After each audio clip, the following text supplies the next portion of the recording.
Welcome to Chalk Talk, Danville Public Schools weekly news magazine. I'm Diane Locker, your host. We're here at the Grove Park Preschool cafeteria, and we're here for a very important reason. I have a gentleman here with me, Phillip Gardner, who is the director of our food nutrition program. And our food nutrition program has picked up a statewide award, and that's what we want to start off talking about. Phillip, now, it's an award. Now, you give me the title and tell me what it's all about. It's the Dorothy M. McAuliffe Award.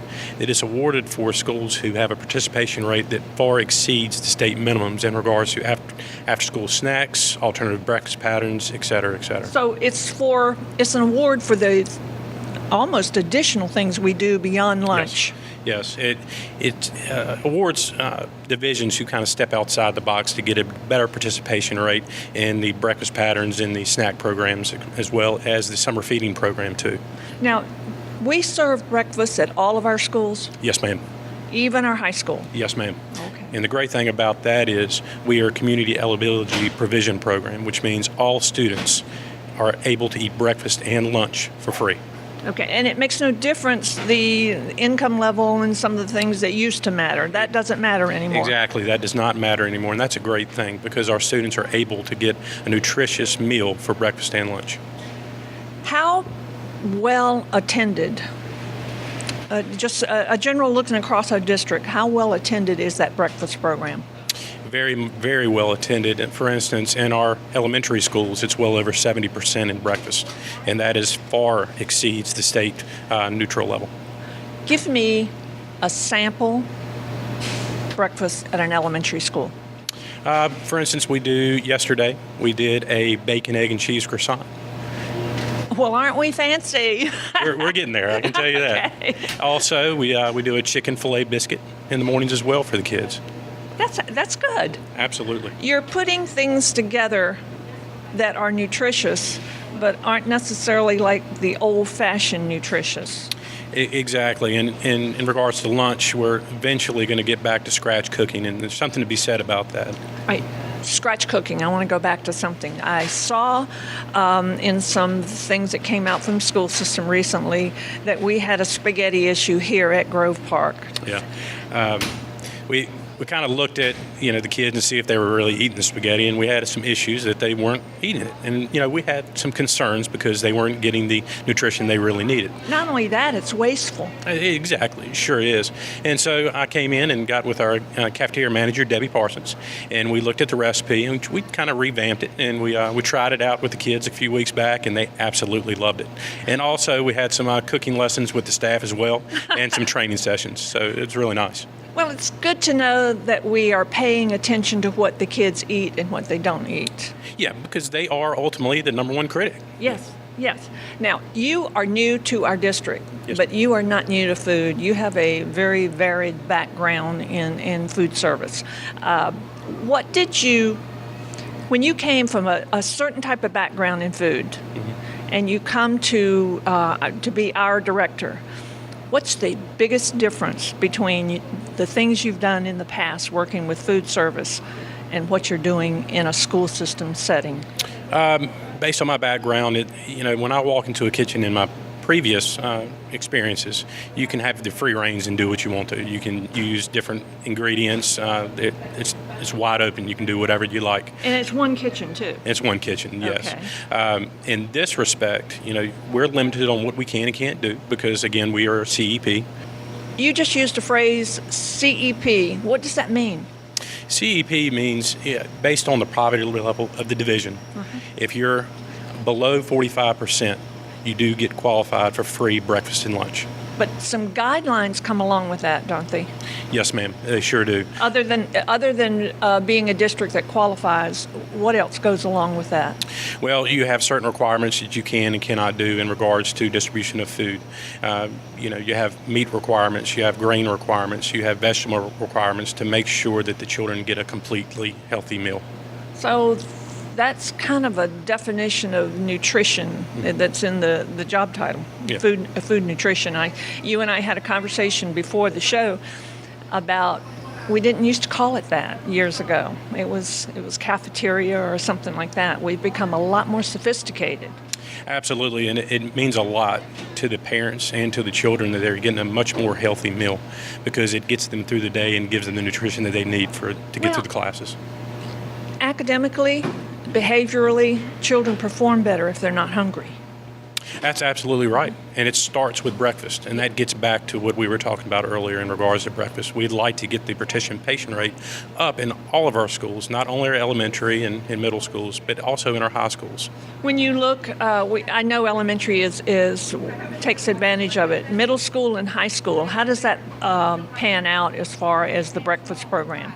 Well, the alternative breakfast pattern in our elementary schools, which means they can actually take their breakfast to the classrooms. Oh. Okay. Yes, ma'am. So we're looking to expand the alternative breakfast patterns in our middle and high schools so we can get a better participation rate.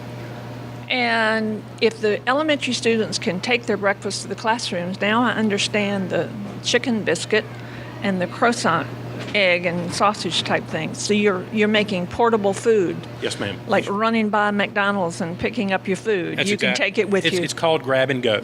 So, for instance, in our elementary schools, we have kiosks outside of the cafeteria where the students can actually go to the kiosk, grab their breakfast, and take it to the classrooms. That's very efficient and very good because a little bit later the kids going to be in here. We're going to see the kids now. These are preschool kids that we're going to be talking to today. Do they go through this line? Yes, ma'am. So we'll be able to, but not at breakfast. They actually do go through the line at breakfast as well. Okay. Yes, ma'am. The preschool does. Yes, ma'am. Yes, ma'am. It's the elementary that can pick it up and go. Yeah, exactly. And we're looking to expand that through our other schools as well. I think that would be very helpful in the middle school, high school situation because those students would be more attuned to eating that way. Absolutely, because that's what they're used to. Yes. So we'd like to relate that in the school nutrition program as well. Let me ask you one more question before we get to the kids. You've been mainly working with adults in your food service in the past. I know that. Yes, ma'am. What's it like to be working with children as the end result of what you do? It's the gratification that comes with that is unbelievable. To see a smiling face, it's awesome.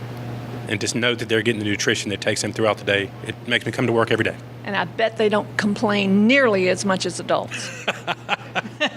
Again, they are the number one critic, so we want to make sure they are pleased at all times. Good guy. You are the director, but standing beside you are the people that really make this thing happen in each and every school. Now, who do we have here with us today? We have Debbie. She is the cafeteria manager. We have Kelly right here, and we have Jackie right here as well.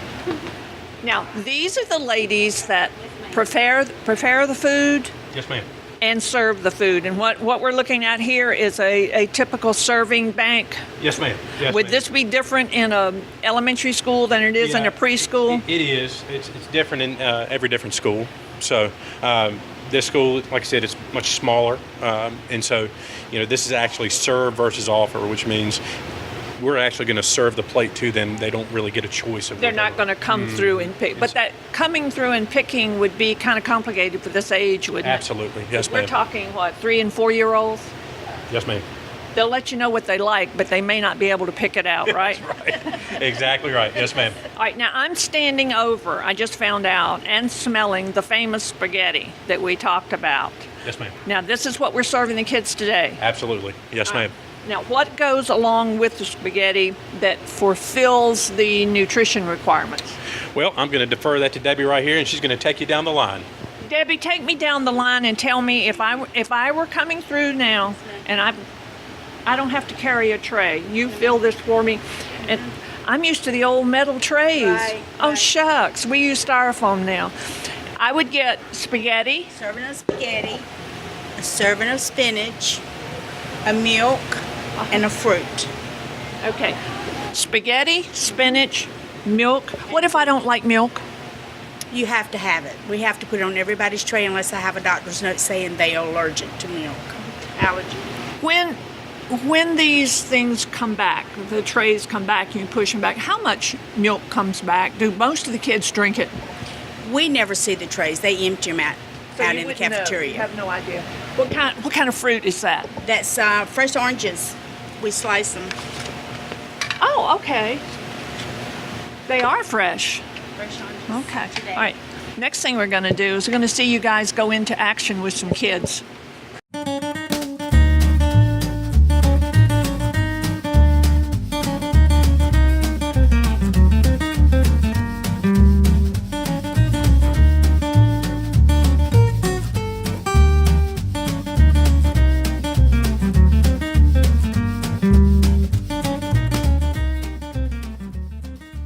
What you eating?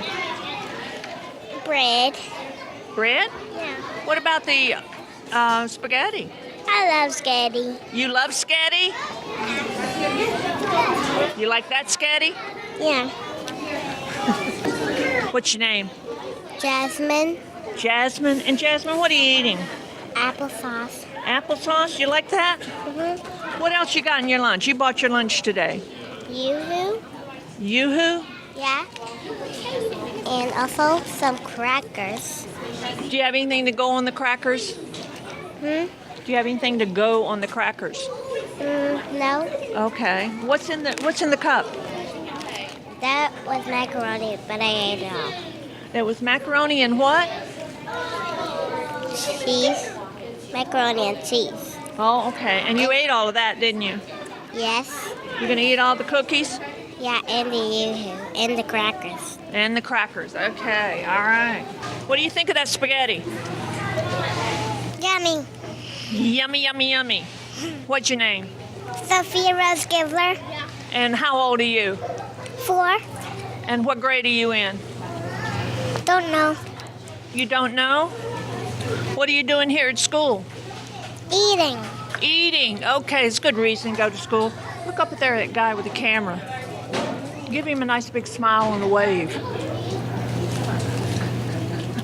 And how old are you? 5. 5? You're the oldest person I have talked to. Yes. You're the adult in this crew. Yeah. All right, now tell me about your lunch. Tell me what you like. This. What is it? I know.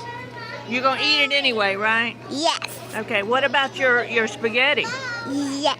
You going to eat your spaghetti too? You like your spaghetti. What about the spinach? Yes. Okay, you're going to eat it all, aren't you? Uh-huh. Have you ever eaten spinach? Are you going to eat spinach today? No.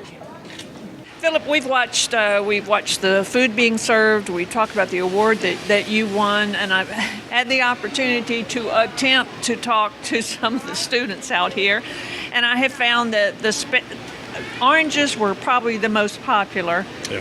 followed by the spaghetti, and last was the spinach. I did find one individual that had eaten only the spinach and nothing else on the plate. Right. So I think that's pretty much what we would find no matter what elementary group we were talking to.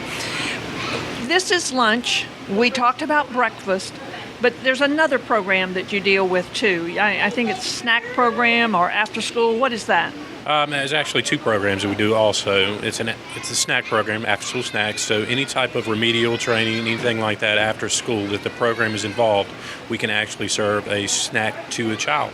In other words, if there's any reason that students are staying after school for academics or otherwise, we give them a snack prior to those, let's say, extended hours. Yes, ma'am, exactly. And the snack requirements are a grain and a fruit, and it's a very healthy snack, and the kids love them. All right, give me an example of a grain and a fruit. I think I understand, but a grain, what would that be? Give me a example. Bag of Sun Chips. Okay, all right. And then the fruit, we would do like a fruit juice. Tell me, as the year progresses now, this is your first year with us here, what do you foresee coming up that might change? What are you looking down the road to? I'll get back to the scratch cooking side of it. I would like to introduce that a lot more into the schools because that's something that we can show the parents, look, this is house made. Okay, now define, I think I understand scratch cooking. Mm-hmm. All right, tell me what you mean about scratch cooking, though, in a cafeteria setting. A lot of our menu items are essentially pull it right out of the freezer and put it in the oven. And I'm talking about getting fresh ingredients in and cooking it from scratch. And again, it's something to be said when you can do that. If you go to our website on the child nutrition side of it, there is a menu showcase where we're actually taking pictures of these meals that we're serving to these children, and the parents and the children can see what we're serving, so they have a better understanding of the great stuff that we're doing in child nutrition. Help me with something. If practically everything we have now comes out of the freezer and goes into the oven, are we equipped in all of our kitchens to do scratch cooking? Yes, ma'am. Based on the recipes that our department is working on, we'll be able to utilize the equipment that we have to produce something that's outstanding. Okay, so what you're saying is we're going to use the same equipment we've got, the same supplies we've got, but a different way of presenting the food to the kids. Yes, ma'am. We're going to get very creative in that respect. That's good. That's Yes, good. I want to thank you, number one, for Thank coming you. to Danville Public Schools. Thank you. It's great to be here. And you got a great attitude. And thank you for changing the spaghetti. And I think all those kids out there would thank you too. Well, thank you so much. We greatly appreciate it. And keep us posted throughout the year about new things in the cafeteria. It's an definitely will. important part of our school system, and it's a part that we don't delve into a lot. I totally agree. We will definitely do that. Thank you. Thank you. I want to say to everyone out there, you've seen what these kids are doing today. They are so cute, and they have a very nutritious lunch. Everything that they would need for success in academics is on those trays. We have a new person here. Phillip is bringing some new things to us, and we're looking forward to all those things this year. We want to thank you for taking time to see what we're doing in our cafeterias, and we look forward to you coming back next week to see what else we've got up our sleeve.